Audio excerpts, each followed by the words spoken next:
আসসালামু আলাইকুম রহমতুল্লাহ বারাকাত। আলহামদুলিল্লাহ ওয়াসসালাতু ওয়াসসালামু আলা রাসূলিল্লাহ। সুপ্রিয় দর্শক ও শ্রোতা, আমরা যে বিষয়টি নিয়ে আপনাদের সামনে উপস্থিত সেটি হলো সুবুলুন নাজাত মিনাল ফিতান, অর্থাৎ ফিতনা ফাসাদ থেকে বাঁচার উপায়। সম্মানিত বন্ধুগণ, বর্তমান সমাজে আমরা নানাবিধ ফিতনা ফাসাদের মধ্যে জর্জরিত। বিভিন্ন বিপদ আপদ দুঃখ দুর্দশা আমাদেরকে পেয়ে বসেছে। আমরা এই ফিতনা ফাসাদ থেকে, অরাজকতা থেকে বাঁচার জন্য কি করতে পারি? সর্বপ্রথম যে কাজটি আমাদের করা দরকার সেটি হলো যে তাকওয়াল্লাহ আযজা ওয়া জাল, আল্লাহ রাব্বুল আলামিনকে সর্ব অবস্থায় ভয় করা। আল্লাহ রাব্বুল আলামিন বলতেছেন, ওয়া মান ইয়াত্তাকিল্লাহা ইয়াজআল লাহু মাখরাজা।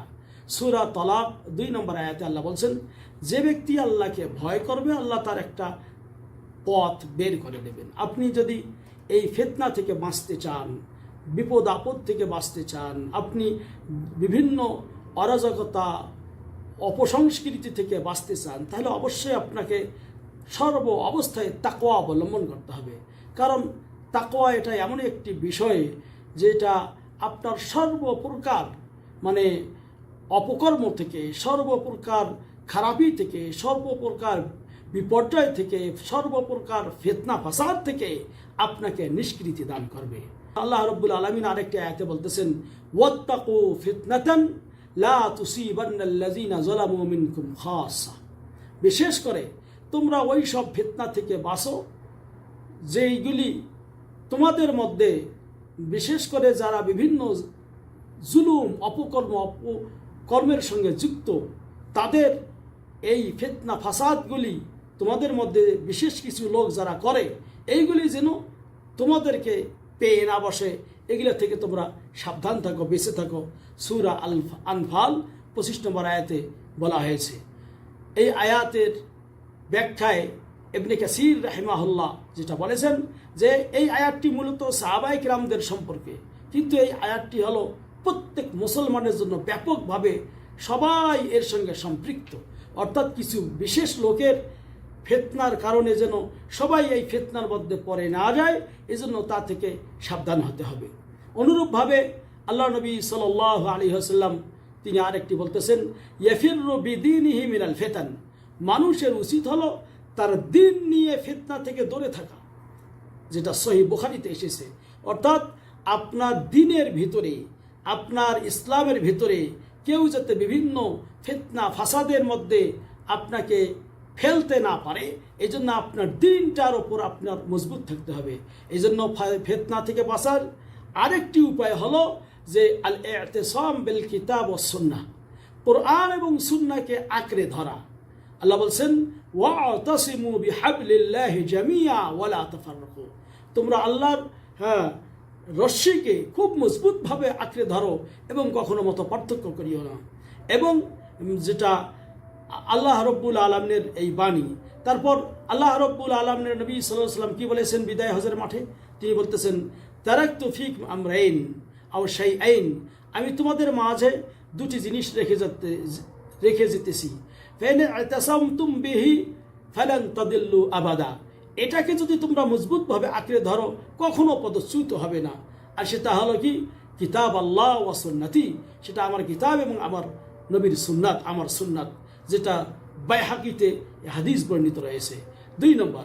3 নম্বর যেটা, সেটি হলো যে আপনাকে মুসলমানদের জামাতের সঙ্গে সম্পৃক্ত থাকতে হবে। মুসলমানদের জামাতকে ত্যাগ করা যাবে না। আল্লাহ নবী সাল্লাল্লাহু আলাইহি ওয়াসাল্লাম এজন্য বলতেছেন যে আল্লাহ রাব্বুল আলামিন তোমাদের জন্য 3টি কাজকে পছন্দ করেন আর 3টি কাজকে অপছন্দ করেন। 3টি কাজ পছন্দ করেন কি? ইন্নাল্লাহ ফায়ারদা লাকুম আন তা'বুদু ওয়া লা তুশরিকু বিহি শাইআ। আল্লাহ পছন্দ করেন তোমরা আল্লাহর ইবাদত করবে, তার সঙ্গে শরীক করবে না। এবং ওয়া আন তা'তাসিমু বিহাবলিল্লাহি জামিয়া, আল্লাহর রজ্জুকে মজবুতভাবে আঁকড়ে ধরবে। ওয়া লা তাফাররাকু, এবং মতপার্থক্য করবে না।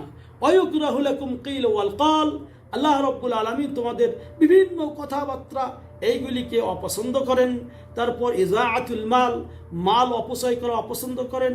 ওয়া কাসরাতুস সুয়াল, বিভিন্ন অহেতুক প্রশ্ন করা, এইগুলিকে আল্লাহর নবী সাল্লাল্লাহু আলাইহি ওয়াসাল্লাম অপছন্দ করেন। তিনি বলেছেন আল্লাহ রাব্বুল আলামিন অপছন্দ করেন।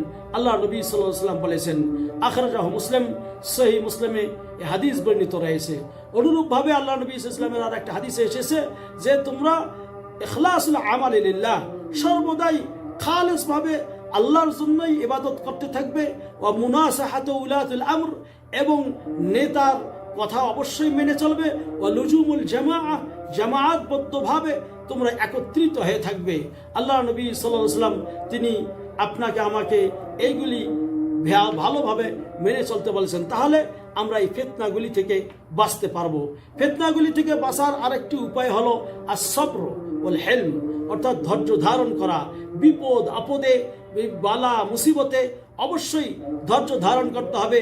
আল্লাহ রাব্বুল আলামিনের ইবাদতের মাধ্যমে, সালাত সিয়াম পালন করার মাধ্যমে আল্লাহ বলছেন, ঈমানদারগণ, ইয়া আইয়ুহাল্লাযীনা আমানু ইসতাঈনু বিস-সাবরি ওয়াস-সালাহ, হে ঈমানদারগণ তোমরা আল্লাহর সাহায্য কামনা করো বিস-সাবরি ওয়াস-সালাত, ধৈর্য এবং সালাতের মাধ্যমে। ইন্নাল্লাহা মা'আস-সাবিরিন, নিশ্চয় আল্লাহ রাব্বুল আলামিন ধৈর্যশীলদের সঙ্গে থাকেন। এজন্য করে অবশ্যই এই বিপদ আপদ থেকে বাঁচার জন্য ধৈর্য ধারণ করা অবশ্যই দরকার। এবং কোনো প্রকার দ্বিধা দ্বন্দ্ব, মত পার্থক্য, বিভিন্ন বিপর্যয় দেখা দিলে আল্লাহ এবং তার রাসূলের দিকে ফিরে যাওয়া দরকার। আর অনুরূপভাবে আলেম ওলামাদের কাছে যেতে হবে, তাদের কাছ থেকে এর সমাধান নিতে হবে। আল্লাহ রাব্বুল আলামিন তাই তো বলতেছেন, ফাইন তানাযাআতুম ফি শাইইন ফারুদ্দুহু ইলাল্লাহি ওয়ার রাসূল। ও অনুরূপভাবে আরেকটি আয়াতে আছে, বলছে আল্লাহ বলছেন, ওয়ালাউ রুদ্দুহু ইলার রাসূলি ওয়া ইলা উলিল আমরি মিনহুম লাআলিমাহু আল্লাযীনা ইস্তামবিতুনা মিনহুম। আল্লাহ রাব্বুল আলামিন বলতেছেন, তাদের মধ্যে কোনো প্রকার খৌফ, ভীতি ইত্যাদি বিপর্যয় যদি আসে, তারা যদি আল্লাহ এবং রাসূলের দিকে যায় এবং উলিল আমর, তাদের নির্দেশদাতাগণ, বিশেষ করে আলেম ওলামা, তাদের দিকে যদি ফিরে যায়, তাহলে অবশ্যই যারা এর মধ্য থেকে এই ফিতনার সমাধান কি এটা বের করতে পারে, তাদের কাছে যদি ফিরে যায়, অবশ্যই এর সমাধান পাবে। সূরা নিসার 83 নম্বর আয়াতে বলা হয়েছে। এজন্য করে আসুন সর্বোপরি সর্বশেষ যেটা বলবো, এই ফিতনা থেকে বাঁচার জন্য আল্লাহর কাছে দোয়া করতে হবে। হে আল্লাহ, সমস্ত প্রকার ফিতনা থেকে আমাদেরকে তুমি হেফাজত করো, আমাদেরকে তুমি মাহফুজ রাখো, আমাদের জীবনকে তুমি রক্ষা করো, আমাদেরকে ফিতনা থেকে বাঁচাও। আমিন। ওয়া সাল্লাল্লাহু আলা নবিয়িনা মুহাম্মদ। ওয়াসসালামু আলাইকুম ওয়া রাহমাতুল্লাহ।